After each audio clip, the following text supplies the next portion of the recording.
Hey, trail people, you're listening to the Trail Network podcast hosted by Hillary Yang, Rachel Drake, Leah Yingling, and myself, Katie Asmuth. We're here to celebrate the community connections and untold stories within trail running. And today we have the one, the only Ryan Montgomery. Hello. Hello. And chiming in from Katie's house here in Mammoth This Lakes. is my kitchen. So this is the first time we've done an in-person interview, at least that I've done without help from Billy Yang setting up our whole podcast situation, which is really fun. So we're hoping that we get the sound.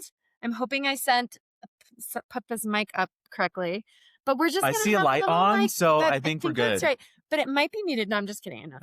But today we have the fabulous guest, Ryan Montgomery, and he is here in person in Mammoth Lakes at my home. He's in Mammoth. Can you tell us why you're in Mammoth? I'm here because I recently just got cleared to get back to training after about 3 months off from ankle surgery. And I needed to honestly kill some time between Christmas and going back to grad school in Vermont to New Hampshire. And I remember that I know the people at Visit Mammoth really well, Allie, and I reached out and I said, hey, can I come stay at the crib and train and Nordic ski and run here in Mammoth? And they're like, sure, come on down. So yeah, I'm here for a week just to move my body and to catch up with friends. So this podcast is not sponsored by Visit Mammoth, but it should be. And I think we can start that conversation. We could probably make that happen. But tell me about the crib and what that is. Yeah. So this is my third time with the crib. So I've been here 3 times now staying there. And the crib is a condo that's owned by, I think, the tourism board of Mammoth. And the whole concept behind it is that they invite professional athletes from all different sport disciplines to come and train in Mammoth. And it's kind of like a campaign to make Mammoth this place where athletes from all over the world can come and train and enjoy all the perks that Mammoth Lakes has. It's funny because I've only been to the Mammoth crib in the wintertime. I came in February once, I came in April once, and then this time over the holidays. So summer's where it's at. Yeah, I know. I need to come back just for trail running, but right. Yeah, I come for the Nordic skiing and then running on snow or down in Bishop. So I love it. Okay, well, the crib is a place that sounds like more professional athletes need to take advantage of, but they come for altitude training is the big part of it, right? It's only a week usually. But you've come so many times and I love that. I didn't realize that you came here twice before. Why didn't you hit me up? I know. What the heck? I don't think we were close back then. Yeah, but now we're we so are. close now. Okay. So welcome to Mammoth. I think you're leaving tomorrow, but I'm really happy that you've been here. Tell our listeners who you are, why we know each other, and where you're living. Well, as you ask that question, I'm trying to reflect on how did we get to know each other the first time? Do you know? No idea. I think we know each other because of running. Well, we know each other because we both run professionally in ultra trail, but I'm trying to remember the first time that we actually talked to each other. It was honestly probably at a start line, if I'm not. Probably. And then I think, how weird social media world is, we follow each other. Yep. You feel like you know people until you meet them in person, And then it's like, oh yeah, I know you. Yeah, I know you. So something you're really good at, and I do want you to finish your story, but something you're really good at, storytelling. And I do want to get into that. You're very, very good. I don't feel like I am, so thank you. You're very good at storytelling. You have an incredible social media, absolutely, I'm in awe and I wish I could do that. And our listeners know that I have been slacking lately. 2026, I probably won't be any better, but maybe I will. We have intention. Kinda. I'm more into the in-person thing, but I will say it's really fun to follow along. And when you have your presence on social media, you do feel connected to people. And there is something really, maybe some people think it's shallow or it's just more scrolling, that sort of thing. But the flip side is that you connect with people in a way you wouldn't know you otherwise, right? Unless you see you at a race or see you in person. So people really can connect with you and know what you stand for and know what you advocate for because of this platform. So it's a Mm. really great tool. And I love that. So that's probably how we originally knew who each other were. Okay. I was more present. It was probably through before. social It media was. then. Yeah. And that's probably why you felt like Are we you knew. influencers? Is that? I mean, define influencer. I'm not. We're technically on a podcast okay, talking okay. to people. Sure. Okay. So you are a professional runner. Tell me, who are you sponsored by? Yes. Who do you run for? Yeah, I can do the whole intro. So, yes, I run Ultra Trail professionally. My backstory in trail running, which I don't think you know this, which I'll share a little bit, but my running career goes back way back, like in my early 20s. Like I got into this sport way back in the day and I like ripped off the band-aid and started running 100-mile races like when I was 24 years old. When it was really niche. Yeah, it wasn't like in vogue back then. Yeah. And I would like. Is that when you lived in Alaska? Did you live in Alaska? I did live in Alaska for middle school. That's not when I started ultra running, but I got into running around that time. But yeah, when I was like 24 years old, I ran Badwater. They accepted me into Badwater when I was 24. I was like the youngest competitor that year, 2018. So yeah, I have a ton of crazy experiences of like running a 100-mile race in Alaska in the winter time. Badwater, Wasatch 100 was my first 100, but I was not very competitive back then. It was more of like a vision quest and like going out for an adventure. Sure. And I would say the competitive side of me didn't really come until 2019 when I had like a really great performance year. And then that's when I hired a coach and I was like, hey, I actually feel like there's something here from a competition lens, but I like need a guide. And that's really where it all started as a quote unquote elite. What happened in 2019? That was a year that I decided to just treat training more seriously and intentionally. Before that, I was just randomly running. But that was the year that I ran a 100-mile race in July, and that went well in Idaho. Then I ran the Tahoe 200, and then I ran the U.S. championships for the 100-mile trail in Texas, and I ran a 12:59. Dang, yeah. And so that was like the validation of like, oh, I have something here. Let's like continue to curate it. Love it. So yeah, that's my running, a little bit of my running background. And then other parts about me is I'm a queer identifying person. It's like something that in my life hasn't been something I've been able to like fully like accept and like be authentic with. And so it's something like now in my my 20s when I came out and like now in my 30s, it's something that I like fully embrace and it's an important part of who I am. I'm also in grad school right now. So I live in New Hampshire or Vermont. I say both because technically I live like on the border and I go back and forth between the two, but I'm getting my MBA. So I'm a total corporate person, business person. It's like what fills up my cup in other ways. And then who else I am? I feel like this is a dating site. Yeah, am I just like what else about you that's amazing? What else on my resume should I share? No, those are like I would say those three layers or I think are like the biggest parts of my identity today. Okay, so pulse check, Ryan. Okay. Where are you now? 2025 was a big year. We were just talking about that. Yep. So not only were you in grad school at Dartmouth, which I do want to talk about the purpose behind that, but we'll get to that. But you are in school and then you also go to New Zealand chasing a golden ticket. And then you also go to Chianti in Italy to chase a golden ticket.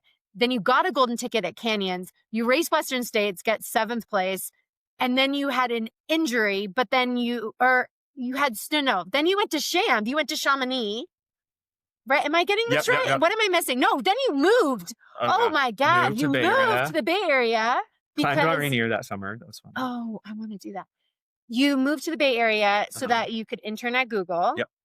And then you go to Chamonix, doing more like media influencer stuff. Mm-hmm. And then to cover UTMB week. And then you had surgery, right? So it's been this like crazy year. Before we go into 2026, looking back on 2025, what are your high lows? What are you most proud of? What are you taking out of 2025 and bringing with you into 2026? I think 2025 is actually a year that I feel like I'm very, very intentional about what I'm doing now. in so many different aspects. I think from an athlete perspective, professionally, for sure. Um, and I think I'm just like have more focus about what is important to me. And I feel like I have better alignment of all of those things. So the thing like my values, what's important to me, like letting things go that don't fill up my cup, I feel like I have like a lot more of that focus. So that's, I would say, a high. And then I would say low is, so I had ankle surgery in September, and I think that's the low, but it's bigger than that. It's that my ankle has been just like this, no pun intended, like Achilles heel in a way. Not that it's my Achilles actually, but it's my Achilles heel that has been like my issue as an athlete my whole career. I had a really bad acute ankle sprain when I was in college. It like blew up like a cantaloupe, and I'm pretty sure I like tore all my ligaments, but I had such terrible medical care. And like no one told me anything to do other than they said it wasn't broken. Yeah. And I just let me heal. And so ever since then, I've had bad ankle stability and I roll my ankle all the time. Pretty much as I would say the past 3 years, I've gotten multiple MRIs and I've just known that I have like this terrible issue with my ankle. My ligament is torn. I've been running and competing without a ligament for like 2 years on top of like cartilage damage. And I just felt like I was on borrowed time. And so I think this year, just like racing nonstop every single month and the intensity and just like The it was distance. in the In distance. the distance. You're And running far. I was It's not running like running 5K. 120-mile weeks. It was like wild. And then at States, I like mess up my ankle at mile 15 and then run 85 miles, on a messed up ankle. It was just like, We have the same story though. yes, Just realize yeah, that. I know. We were just talking about Like that. high country. That's what I broke my issues. navicular bone and then got top 10. You like survived. shredded your Yes. ankle and got top 10. Let's go. Yes. But anyways, Well, yeah. I mean, that speaks to like how powerful or maybe our stubbornness is, or also our mind. But yeah, after that, I was just like, I needed to like get this ankle fixed. Yeah. Like, let's just like take the time and fix it. So that's what that was the low light, but I guess it's kind of a highlight in the sense that I actually took time to like invest in my health, I would say. Yeah. Yeah. And almost perfect timing because you had a massive year and you needed a break anyway. Like you couldn't have kept No. with that. So I don't know. I think dealing with the big problem in the room, the big elephant that's like holding you back, right? You now watch out. You're unstoppable now because this ankle is fixed. It's we're a fully attached human now, we can say. But but I think that to double click into the injury thing, it wasn't like bad enough to prevent me from not running and racing because clearly I raced this last year and I was fine. Yeah. But it was like, but it's there and it's like I'm like one ankle roll away from like disaster. And I feel like those are almost like the harder challenges to navigate when it's like not so black and white, but you're in this gray area. And I feel like as athletes, we experience that all the time where it's like, technically I can train, but I'm not 100%. So do I like exist in this gray area or do I like shut it down? But as an elite athlete, you're like, no, I'm going to go into this gray area because we've all been in those circumstances where it works out. Yeah. And it worked out for a golden ticket, and technically States, if you want to think about that. So yeah, I don't know. It's weird. It's hard. Well, injury is really tough. And those niggles come up and you're like, which one is it? But we all just run through them and it's really hard to know when to stop. And it sounds like too, you made an intentional decision. Like this is when we're going to actually act on this. Yes. And okay. So going into 2026, obvious high that you are now have an ankle. Yes. It is high. We are high on the ankle. We are happy. What are you leaning into that you are wanting to focus on or work on in 2026? So before we started press record on this, we were chatting and I was telling we like forgot to plug for the record. Yeah. We should have been recording earlier, but we've been talking for like 2 hours and then we were like, we really need to press record before the kids get home. So in all fairness, sorry about that. This probably won't be the longest podcast because we've been chatting for so long. But continue. Sorry. But something that we were talking about, but I'll reshare again, but I'll add more color to it, is that in 2020, I did something that felt like so raw and authentic to me. And I did the Wonderland Trail FKT unsupported. And it felt so special to me because it was a new trail, but it also had a lot of significance to me as someone who grew up in Seattle. And so being able to do that was just so special. And I was very motivated by it. Not to say I'm not motivated by racing like Western states. I very much am, and I'm very determined. But I feel like in 2026, I need to do something that feels just like raw, unauthentic, and back to my roots as an athlete. You know, why I got into the sport. Adventure, epic, crazy stuff, and like to see how I handle it. And so I feel like I need to go do like a crazy FKT that feels impossible. Let's go. Yeah. So I was telling Katie that like maybe JMT, Tahoe Rim, Infinity Loop, something like that just feels wild and and big. Yeah. That's inspiring to me. And that goes back to like why I got into this sport. And I want to resurface that again. I love that. And I think that when you've been doing the sport for a long time, you need those little pulse checks a little bit of being like, why am I doing this? Kind of back to the why and the love of it, the love of the game. And I think both of us have learned so much in this sport. The challenges go deep in this sport. But when you do something multi-day, right? It really, I mean, I don't know if it's going to be multi-day, but that's like the next level of epicness, you know? I mean, I would love the 200 miles are it. like having their renaissance in a way. So quick break to thank Precision Fuel and Hydration for sponsoring this episode of the show. Are you training for your next big race and unsure what to do with your nutrition? Well, Precision Fuel and Hydration's free online planner will help you figure out exactly how much carbohydrate, sodium, and fluid you need to hit your goals. You should go check it out. Precision Fuel and Hydration is my go-to, and it's been a game changer.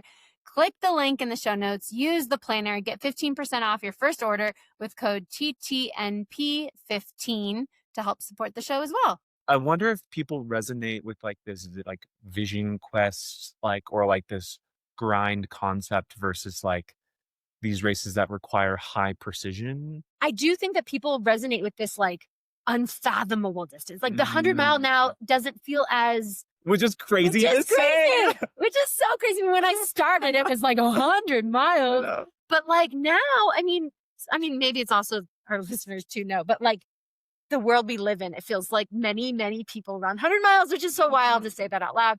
But I do think there's this renaissance of this, the 200-mile, like almost, we feel like we're doing something new, right? Where it's like you're on the cutting edge of pioneering this new distance.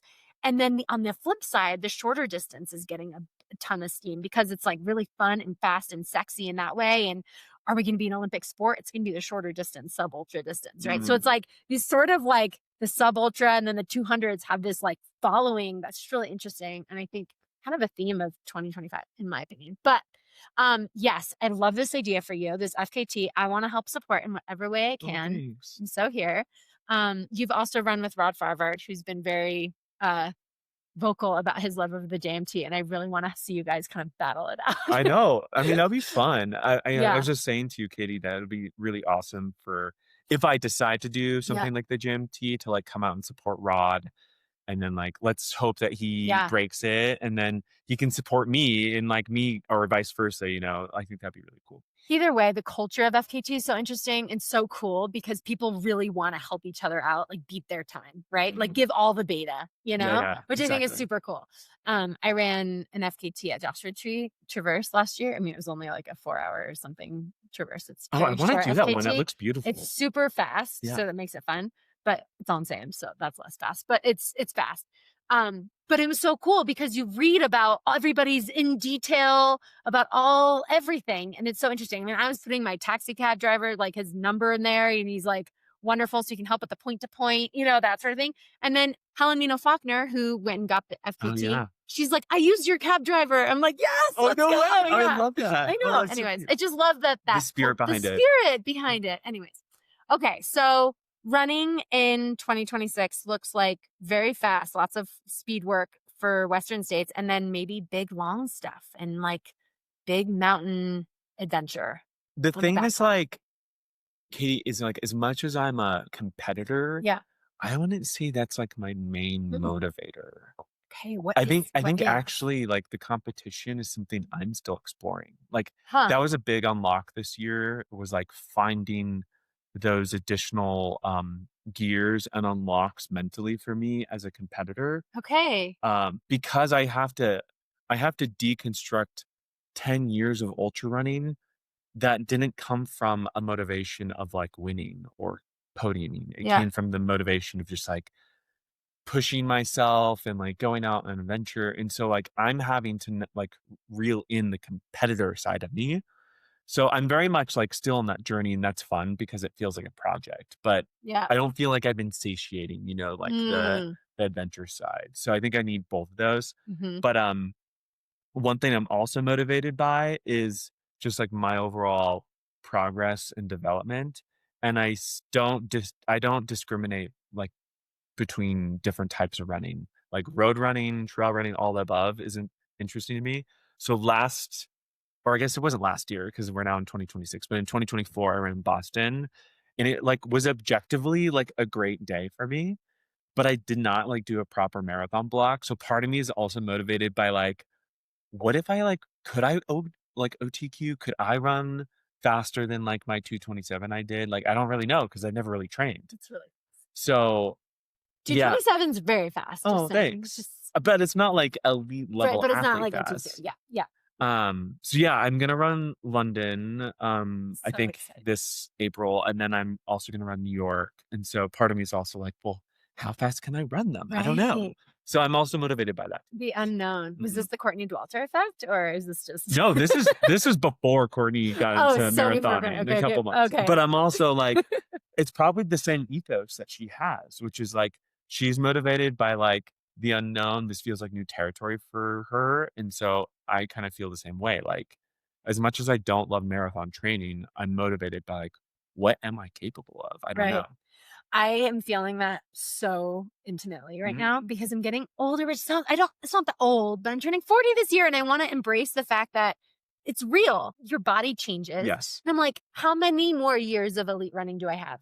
I don't know, and I want to be fast. I've never actually trained for a marathon ever. And I really want to do that. But I know it's tough right now because you're like fully committed to like trail and golden ticket in Western states right now. But do you feel like that's something you can commit to in the latter half of 2026, like a CIM build? I know I was wanting to do CIM this year and it didn't happen. But yeah, maybe I mean, I would love to do Because New it York. sounds like you're telling Uh, me that you might uh, be even more motivated by that. I'm so motivated. I think partly too because my coach told me I couldn't, and then I'm like, oh, even more so I want to do it. I think, was it like a test? You just see really how bad I want to do it if I want to like. But yeah, I really want to understand how yeah, you just want to see how fast you can go. Yeah. And the pain at mile 22 or the wall, whatever people talk about, it's like, is that the same as the pain, that feeling you get at mile 90? I don't know. Like, I'm just really curious of when you're going so fast, like what is the difference? Like, I want to feel Yeah. it. It's just Yeah. different. Like as I know. It's unknown. Yeah, I don't know. Also, I think there's something about when you can run quite fast, Mhm. I feel like you have a different relationship with your body. Like Mhm. we have a very intimate Mhm. relationship with our body from like a 100-mile race, but like running a fast marathon is a Like a different strong feeling. Yeah, it's like Yeah. strong, and I feel like Mm. I just feel like I'm bringing all of like the power into like my You're a legs. machine. Yes, and I'm like channeling it versus like an You're a ultra. horse. Yes, I'm a horse. I'm a horse. I'm a wild horse. A fire horse. I think it's Yeah, the fire horse. Yeah, horse. the year of the fire horse. Versus like ultra running, Yeah. you're just like grinding it Yeah. out. Like, Yeah. and then mentally, it's like really Yeah. hard. Yeah, I think my coach is trying to be like, just do marathon, like have the marathon mindset, but for like fast 100Ks, like Javelina, Tarawera. Yeah. Right. And that's where my sponsor wants me, and that's fine. And I'm stoked on it too. But yeah, someday Okay. I'm gonna I'm gonna keep checking up on you. Yeah. So I want to talk about business school Okay. because you were in the corporate world doing sales. I was working for a tech company in sales and business Okay. development partnerships, and then I started my career in strategy consulting. Okay. So you were doing that.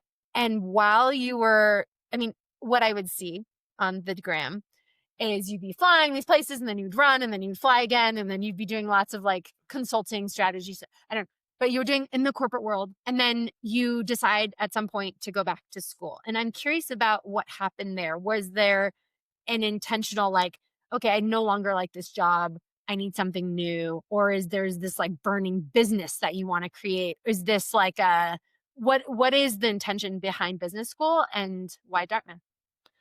So as much as I want to be like a full-time athlete, I don't think I can only do that because I'm so motivated by so many other things. Mm-hmm. And business and like career is like one of them. I think the business world challenges me intellectually that I don't think being an athlete could. Mm-hmm. And so that's like very much a need that I have. But to give you kind of context on the why MBA, because I actually don't think I need an MBA to achieve the professional goals that I have, but I kind of saw it as like an opportunity to reset and reflect while also like investing in myself. But so my intention was that actually kind of funny story. I was on a date with this guy Okay. who was at the University of Chicago Booth School, and Okay. that's an MBA program too. And it was like Is this recent? No, Okay, it was okay. before business school. It was Okay, like okay. maybe like the summer of. Man, we haven't even talked about your dating life. Are you dating right now? No, Okay, I'm not. sorry. It was like the year before I started business school, and I was like, you know what? If I'm gonna get an MBA, this is like the time to do it. Okay. So my strategy was, I'm gonna apply to a bunch of schools, and then if I can get it mostly financed with scholarships, I'm gonna do it because it doesn't make sense to spend $200,000 on an MBA that I don't technically need because I have a great experience. And then I applied to a bunch of schools. Wait, where did the Chicago guy come from? Oh, Wait, tell me about the it was story. just like a random date I went on. And then he inspired you. And like, then he "Wait, inspired you're in me. business school? Yeah. If you can get an MBA, I can get an MBA. Well, This is because what it happened. wasn't like a top of mind until I went on this date. And I'm like, Oh my wait, I maybe should consider this. Isn't that beautiful? Yeah. That this random person. Yeah, just and we don't even inspired you. talk Not even- that much Right. But today. like, how beautiful that this Yeah. person, like the butterfly effect. We're all connected. Like, yeah, I'm Wow. like, Okay. you never know who's gonna like, You never know. like stimulate something in you, right? Yeah. And I also think I was feeling kind of like blah in my day job. Not that I hated it, but it was just like part of me was also feeling like I need to do something that's in industry. When I say industry, I mean running outdoors. Oh, outdoor. Yes. Okay, let's go. Because I've been Love in that. like tech and I'm like, Okay. I don't really care about the software. Like I'm selling HR tech software to Burger King. Like I don't care about that. Got it. But what I love is the relationships. I love my work. I love selling. I love strategy. And so I'm like, what does that look like in the industry that I live and breathe every day, which is outdoor sports and trail and running. So yeah, I applied to a bunch of schools. With that intent. Because when you with that apply intent. for an MBA, you have to actually say your intention. That's what I wrote on my applications and my essays. I want to work in the outdoor industry. Yeah. Okay. That's it? Or do you have to be more specific? I mean, I don't remember what I wrote, but like it was something eloquent, I'm sure. Sure. But I think also being a professional athlete, some schools really like that. So I got accepted to pretty much every school I applied to, which was awesome. Wow. And got like full rides to most schools except Tuck Dartmouth, which is where I'm at now. Wait, you chose the one you didn't get the full ride to? Yes, because a couple things. One is because you're investing in yourself. Well, I think there was a couple things at play. One is I knew that I was still going to be athlete Ryan, and so I needed to live in a place that was conducive for training. Okay. And then secondly, culturally, Dartmouth and the Tuck School is just like really sweet and lovely and aligned to who I am. So I negotiated some more, but technically I am paying a little bit for my schooling. But it Sounds like it was the right decision. It was the right fit for me. And clearly training out in Vermont and New Hampshire has been totally fine. It's colder, but the training has been fine. Like I got a golden ticket this last year. So. Yeah. And state's training went fine. So it was great. That's awesome. I mean, and I love it there. It's cute. Yay. Okay. Yeah. So you have one more year. I graduate in June, about 3 weeks before Western States, which is crazy. Yeah. Okay. Yeah. And I think So didn't you like move right before Western State? Like you're like June's a big month for yes, you lately. Okay. June's tons of stuff happens. But yeah, my intention now is I tried tech one more time this summer. I worked at Google and it like just sucked life out of me. Ah, Not that I didn't like what I was doing. Like I love strategy work. I was doing revenue strategy at Google, but I'm like, I don't really care about Google ads. Like, and yeah. I felt like, oh, one other thing that I realized is that I love working with people. And I felt like I was very Mm, like back office. Like, mm, but okay. I couldn't like really bring what I was building to like a client or bringing it into like action per se. And so, yeah, I think I'm like fully committed to like outdoor industry now, either on like the brand side or agency wise, or maybe doing my own thing. I think I'm exploring that fully right now. I'm curious if you went into business school wanting to be in the outdoor industry, why did you work at Google at all? Was it because it's Google and you just want it on the resume? I mean, kind of, Well, right? I think my whole career, especially someone who's worked in Yeah. tech, Google is like the prime example of like what working in tech is like. Yeah.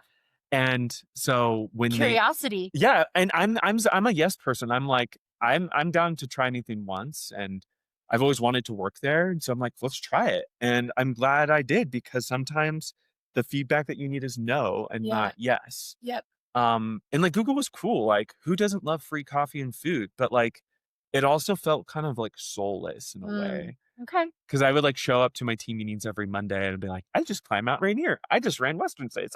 Right. And like, I just They're didn't like, feel like the vigor and passion from people. And I feel like I need that.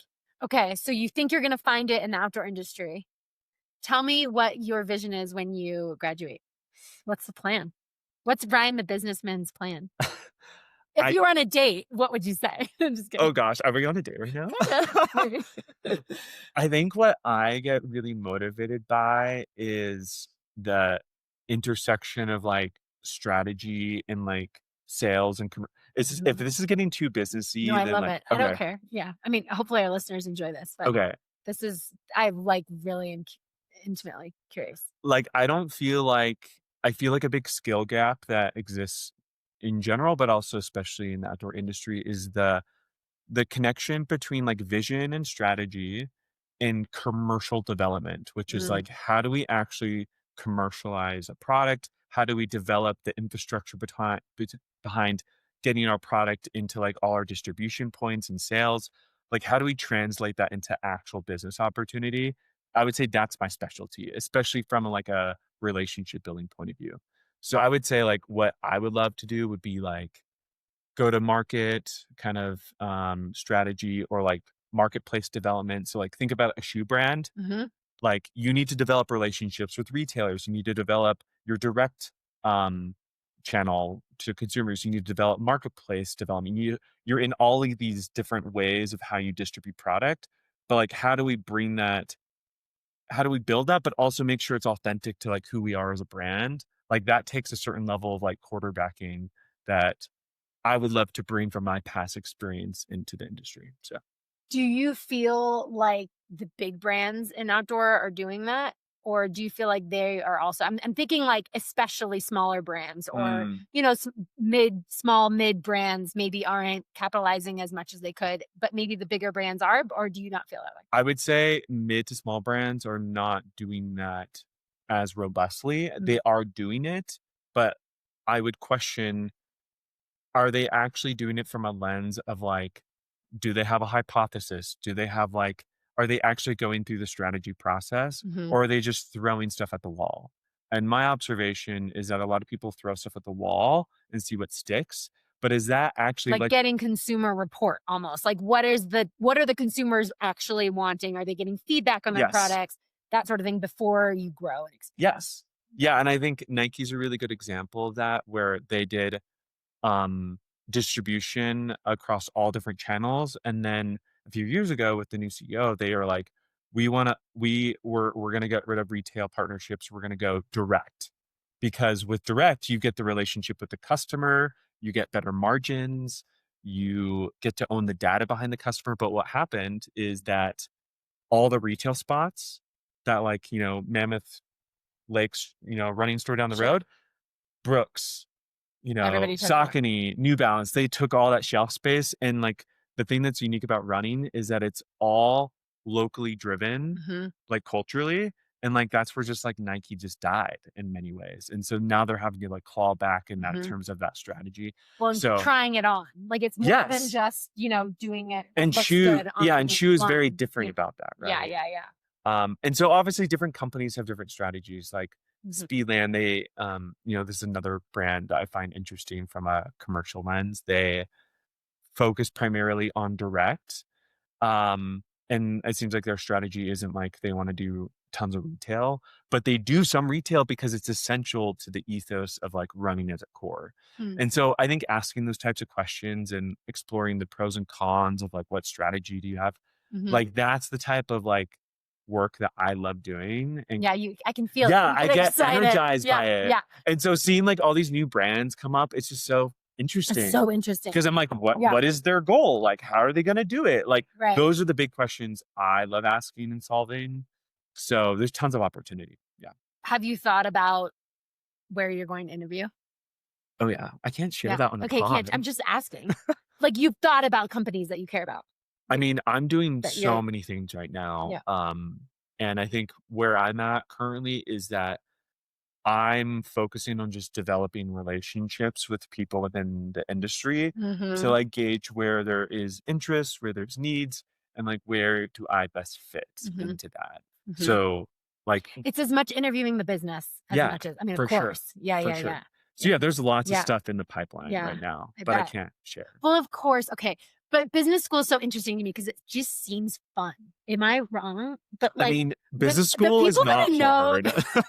It just seems like it's all about networking. And sure, that you have to learn and you do projects. You're doing projects together with a group, and you're presenting together, and it's very like social. It's very communal focused, and especially at Dartmouth Tuck, it's a very close knit community.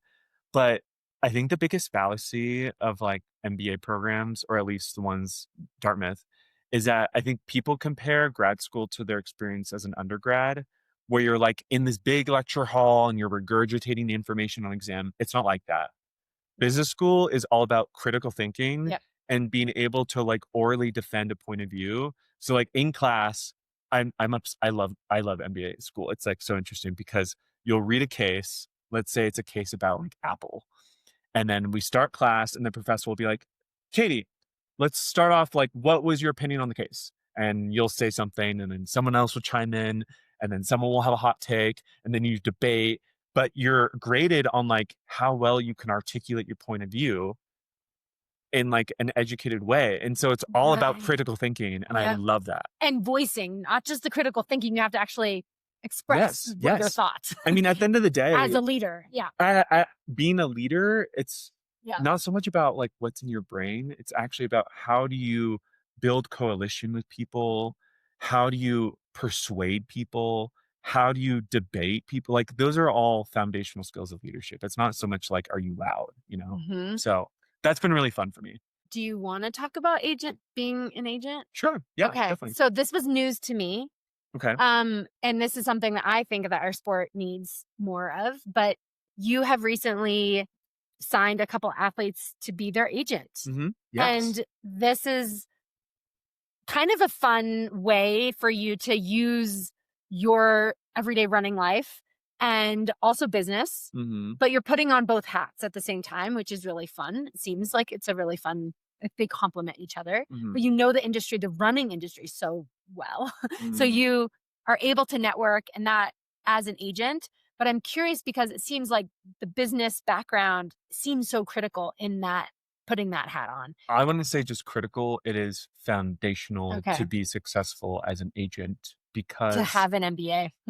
As someone who has been on the athlete side, who has had an agent, who's now being an agent, who's negotiated my own contracts, like from all of those lenses, I think there's a couple key takeaways. One is that being just like a good consultant, when I say consultant, meaning like problem solving and like asking a lot of questions and getting to like the core of like the why is the most foundational skill of being an agent because, you've negotiated contracts. I'm sure people listening do contract work. But at the end of the day, when you go into like a negotiation or a conversation about building a partnership, we have to get to the core of like what are the interests and like what are the core things that you want to like achieve. And you'll hear like random things like, oh, we want to get into road, or we want to be on the podium on trail, and Mhm. we want to grow revenue. I'm like, okay, well, what does that actually mean? Like, it requires someone who can like really dig deep and like coach a brand and helping them form their athlete strategy in the interest of the athlete that they represent. Because at the end of the day, Mm, that's your job. right. And Mhm. then the flip side is that you need to coach the athlete and be like, this is what the brand is looking for based on what I know about you. You're a doctor. Let's turn up those dials because every athlete has those elements of them, but Right. we just need to emphasize them more in position to the brand. And it's just like matchmaking and creating. This is what I call value selling. Mhm. It's like we align value sticks of like, But you need to understand the brand's values before you can just pitch them an athlete. yes. Yeah. And it's not, Yeah. it's like, it's being a good agent is not just like, hey, are you looking for athletes? Cool. I have 5 people. Here's the layout. That's just pushing emails. That's not strategy. How are you connecting with brand managers? Either through the athletes or through my own business development. And I think that's been really fun for me is like why, I hated my job at Google this summer is because was very lacking in the relationship side. Like Mhm. I love meeting people just to like meet them because I think they're cool people and I love what they're doing. So you're just calling up brand Yeah. managers like, "Hey, I I'm an literally just agent. email people. I'm I'd like, love to." I don't even lead with the agent. I'm just like, hey, I'm an athlete and then also I'm involved in the industry. Like, can we like connect? I literally sent an email to Delta Airlines the other day, right before the holidays. And I was like, hey, you're in partnerships. Like, I want to learn from you. And like, you'd be surprised, like, who responds and like who would be willing to like share. And Right. like, who knows where that relationship goes? If I learn something about Delta Airline partnerships, great. If it turns into something else, cool, Right. You're learning from every hmm interaction that you Yeah. have. How did you start with being an agent? How did that come to be? And what was your first, like, day one? What did you do? I don't think there's like a day zero, No, like, I know. But did an athlete come to you and said, yeah. "Hey, I really want some help here"? I'm Or trying to remember you don't what have to say it names. was. Last year, an athlete came to me and they were talking about like they wanted to get feedback on like different agents, and I was like, well, what if I was your agent? And it just like literally came to me randomly on a call, like on in the moment, and they were like, yeah. Okay. They're like, "Actually, yeah." And I'm like, "Okay, well, I've never done this before, but I know I'll how vouch for you. I I'm a know cheerleader. Let's go. I know Yeah. fundamentally what it Yeah. is. It's Yeah. not rocket science, Right. but I feel like I have the skills to do it well." And yeah, sure enough, like I've had great success this season. Well, and it's all about networking. It's all about relationships, right? Which is what business school is really teaching you too, Mhm. right? But that's also your personality, you know? Yeah. Like you want to lean into the relationships and you want to understand the value of the company and the value of the athlete. And does that match or not? Yeah. And I'm gonna Yeah. like try to find ways to like match that value. But Yeah. like sometimes like if a brand's like, this is our intention and goal, like it might not be a match. And that's Right. fine. But like I still want to like help the brand Right. achieve their goal. Yeah. I can't dictate what their goals are. So something that I wish, and I've been sponsored like by several brands, but my two biggest brands, right? Saucony and Hoka. And can I talk about this? Yeah, I can talk. Like, okay, so but I feel like from the brand perspective, there's so much that brands can lean on with their athletes. Like we have a lot of expertise in this space Mm, that maybe they're not always tapping into, right? And I mean, we've all talked about this for a long time, but why aren't, I mean, I have a full time career outside of running, but many don't. Many are running professionally. And how amazing would it be once they retire from running professionally if they could then come on board on that sponsor with that sponsor on their marketing team, their PR team, whatever, like there's so much more that like use your athlete and continue with them or train them so that they can be of more than it just feels like we are the experts in this space and mm. it's not always utilized and it's frustrating. Do you So have a I comment? would actually flip that around a little bit and Okay. say yes, and I do feel like your athlete and your athlete team are like on the ground, like people in the industry and sport, that there should be a tighter feedback loop to help influence community strategy, for sure product, and of Mhm. course, like where to invest in the trail from like an events perspective. All that makes sense to me. But I actually kind of view talent from a different lens. I kind of view talent not from like your experiences, but like core skills. Mm. Like I used to be in HR strategy in my past life. Mhm. And I would do a lot of like human capital projects. Mhm. And kind of like the thought leadership in like human capital right now is like, don't think about people as like their experience or like where they've been, but like actually tactical skills that they have Mhm. and align those skills to where the business needs. But don't you think you could train that? You can If definitely, if you have the passion and the expertise and you know the brand intimately, it's like, yeah, I can teach you how to do yes. this. I Some skills, yes. Some skills, no. Mhm. You know, like leadership skills, Sure. soft skills, how to be a manager, how to do sales, like Yeah. don't, but Different. like Yeah, yeah, yeah. how to create a spreadsheet, of course, like you can Yeah. learn on the job, right? Yeah. So if I was a athlete manager and well, I have another thought about this. Also, Okay. athlete, I'm gonna go on a tangent and I'll come back. Okay. Athlete managers are also disenfranchised in many ways because you have to align incentives to them because at the end of the day, their scope of work is like managing athletes, curating a roster, and then connecting the athletes to like marketing campaigns. That's really their job description. So if you keep them in that box, they're not going to think bigger than that. Yeah. Versus Or like, they don't have the capacity, like they can't because yeah, your leadership is telling you that's your job yes, description. So I'm not thinking about trying to get you to be on our marketing team someday. exactly. Like But I want like, you to perform. That's your job as an athlete. but what if a chief operating officer would say, "Hey, Katie, athlete manager of X brand, like we are going to be hiring this next year. Who do you feel like could be like good potential fits, or like who might want to like work part time?" Like that type of Mm, conversation mhm. should be had because I think there are a lot of athletes that would love that. Yeah. And it's like then they get deeply more ingrained in the brand, and then they just become more of an ambassador because at the end of the day when you have skin in the game on something, we're Yeah, talking you about care even this, more. you Yeah. care even Yeah, more. you do. And isn't Yeah. that the point of an Yeah. athlete is like they're an ambassador Yeah. of the And brand? there's a couple, like I'm thinking Jason Schlarb with Norda. I'm thinking Mm, Anton Kopitschka with Sportiva for a long time. I think there's been moments in trail that you've seen this where there is that kind of transition into a different role of athlete, but it mm. just doesn't happen very often. And I think in general in running, it doesn't happen very often. And like the road runners that I've worked with, like that I've Well, been on this my is why I have teams a before. question is that due to lack of the curation of athletes into like the brand and like the pipeline, or is it a lack of skill on the athlete's part? Yeah, or maybe I think it's communication too, and the athlete not being able to advocate for themselves, right? Like, Mm, so if I'm nearing the end of my professional running, right? You need to be having these conversations with your athlete manager. It seems, right? Hi, I want to continue with this brand. I deeply love this brand. How can I continue with you? I mean, Corinne Malcolm with Hoka, that was an interesting yeah. transition too. So there are these moments. I just think it doesn't happen very often. And I think it's interesting as we professionalize the sport more and more athletes are not going to be having other side hustles and other full-time jobs and part-time jobs. They're going to be running. And I think Mm. that's where our sport is headed.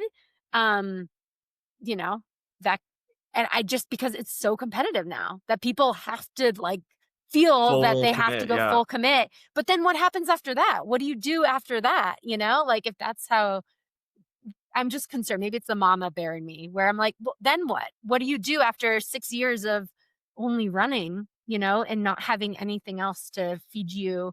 I mean, this is a whole thing that we Yeah. can talk about. I find this topic very interesting, the Yeah. whole like athlete transition to, let's say it's a professional job or something else. But if I was like a coach to an athlete, I would be coaching them on like, I know you're 30 years old right now and you have like, 20 more years of being an athlete if you want, but like you should be like thinking about this Right. now. Is that the role of the coach? Is that the role of the agent? Is that just all athletes need to be thinking about this? I I think, mean, I think, I didn't like people everyone, need to be just thinking about people it. in Yeah, general. yeah. Like, It just needs to be talked about more, I feel like. Hopefully athletes think about it. But I don't know. that's what I'm saying is like, as much as like being a full-time athlete is like a huge time investment, you still have more time in the day to like do certain projects. Yeah. And at a minimum, if you're just developing relationships with people and learning, then you're setting yourself up for success. Yeah.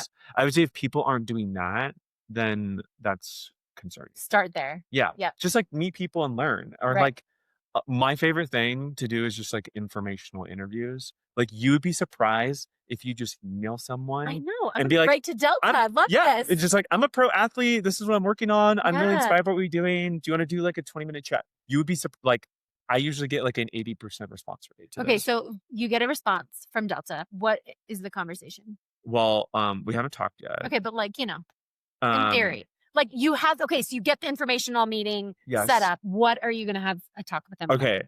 Okay. So, where my brain just went was somewhere, but I'll after I answer that, I'll go into that tangent. Okay. But people love talking about themselves generally, and they love talking about what they're doing, and they love. So you're just calling to just tell me about what you do. Yes. Tell me your day to day. Yes. I think if you lead with that in any circumstance, I do this as an agent. Like I have no alternative motives other than to learn about you.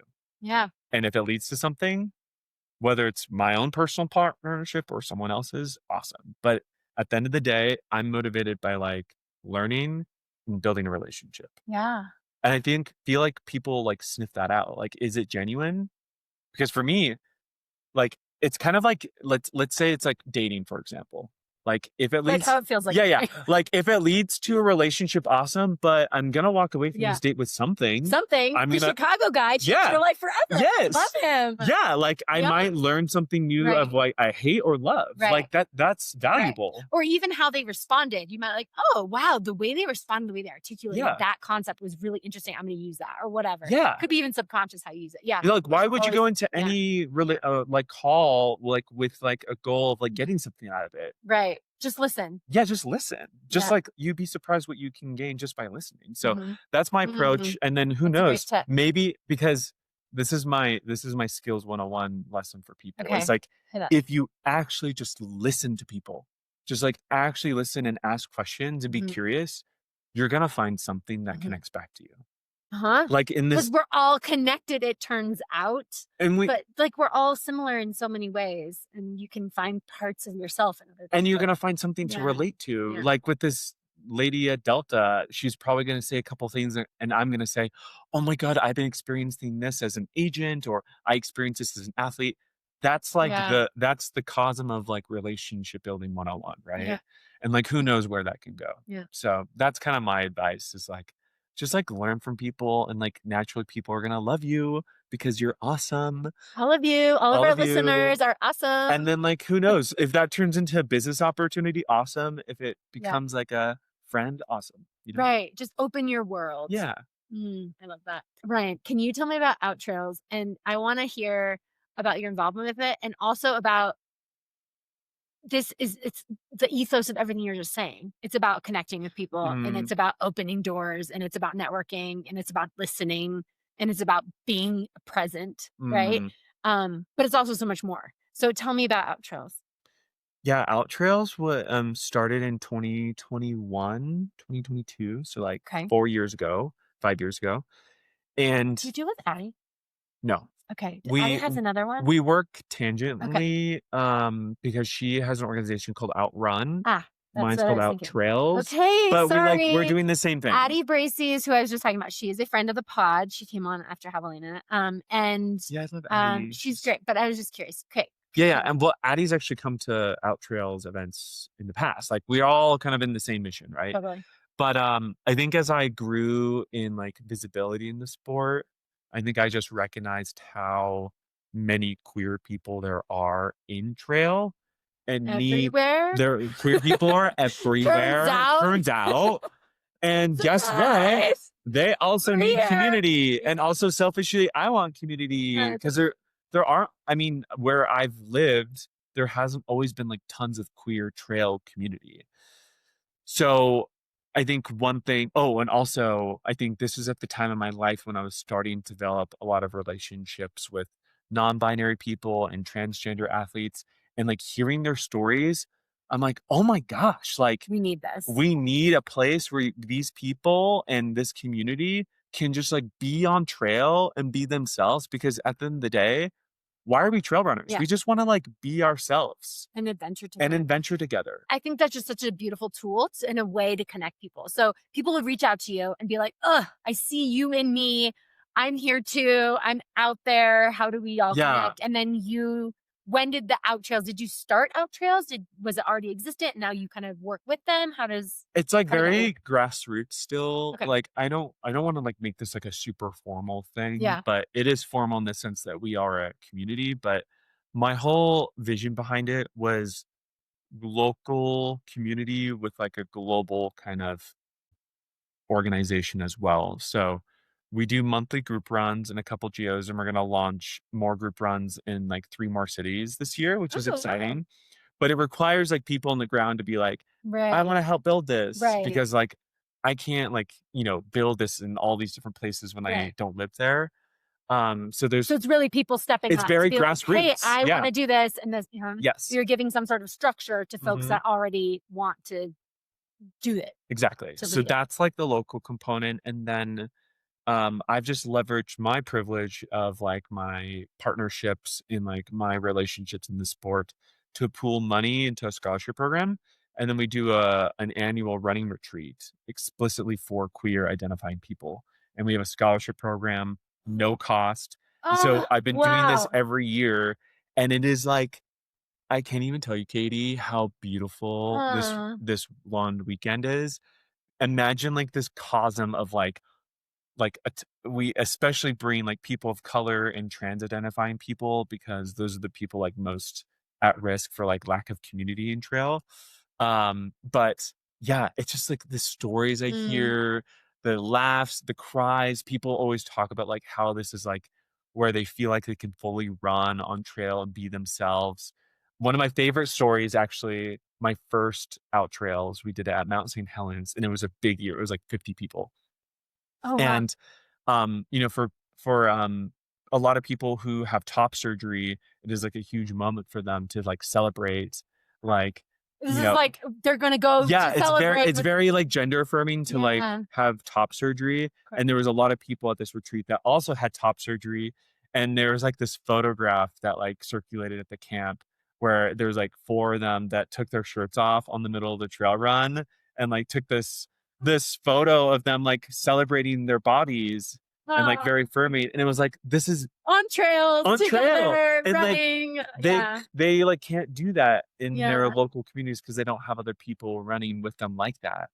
And so just like of all the different things, like that moment, that's what OutTrails is all about, is to like have that moment for those people. And then you can connect with those people forever more. Like then you can become best friends, and we have a big WhatsApp group or whatever. It's like it's all organic. Yeah. And so do people keep coming back? Is that a part of it? Yeah, a lot of people come back. But do you help organize it? How does this? What's your involvement with it? I help organize it. Okay. So you find the place that you're going to go and Okay. And then that feels like a big project. It is. Okay. But then I have a team of like people that also help. Like the OutTrails community is amazing. Yeah. But yeah, it's funny. Like after these retreats, like they all kind of like exchange phone numbers, and like I'll be on social media a random Saturday and I'll notice like 5 of them are in Portland, Oregon at like this 50K, and they're just running. And I'm like, this is isn't that the whole goal of community building? Is like they're just like it's naturally happening. Right. That's when you know it worked. When it's continued beyond you. It's beautiful. Yeah. All right, Ryan. I've taken up so much of your time. Tell me if there's anything else that you would like to tell our listeners that we didn't touch on today. I'm sure there's so many things. I think one thing that's been like going through my head a lot is like, I feel like 2026 is also going to be the year of like anxiety and like overstimulation of like information and like not feeling like you're good enough.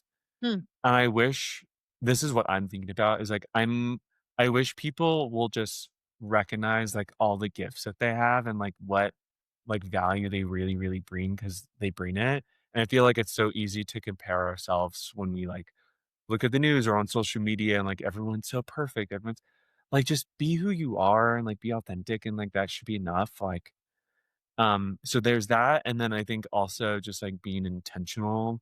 Like I have like had waves of like being intentional and non-intentional. I've like shared some of those examples, but I feel like when you like fully are doing something with intent, like you're just going to be happier from it. And it's not going to be like this shallow hole at the end because you're going to feel satisfied. So those are the things that I wish people think more about. And actually I have a book Oh, recommendation tell me. that people need to read. I just finished it like a couple days ago, and it's by this person called Jedediah Jenkins. Oh, yeah. I'm reading his second book now, but the first book that I really loved, it's called To Shake the Sleeping Self. And he is such, you talk about storytelling. He is a Mhm. great storyteller.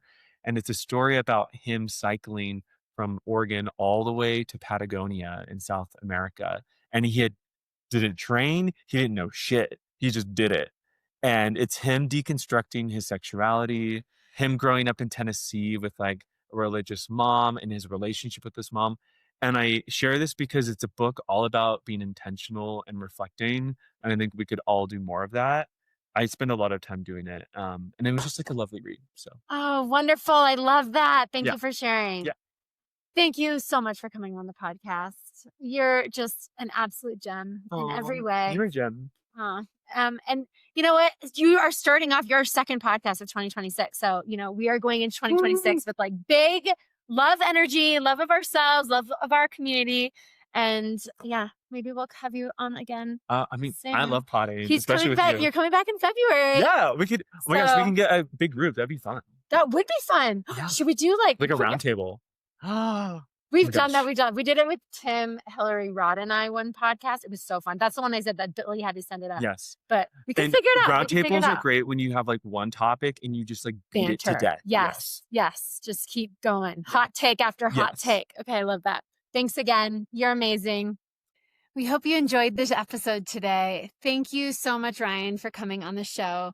What a fun episode. I felt like I was just bantering the whole time and having a great convo with a friend. So hopefully you felt that way and you enjoyed our conversation. He brings a unique insight as a professional trail runner with his background studying his MBA as an advocate for the LGBTQ plus community and to make the outdoors more inclusive. Love having Ryan on the show. We hope to have him back. Let us know what you think. We love to hear from you. Give us a follow on Instagram, subscribe on YouTube, and give us 5 stars wherever you listen to this podcast. Till next time.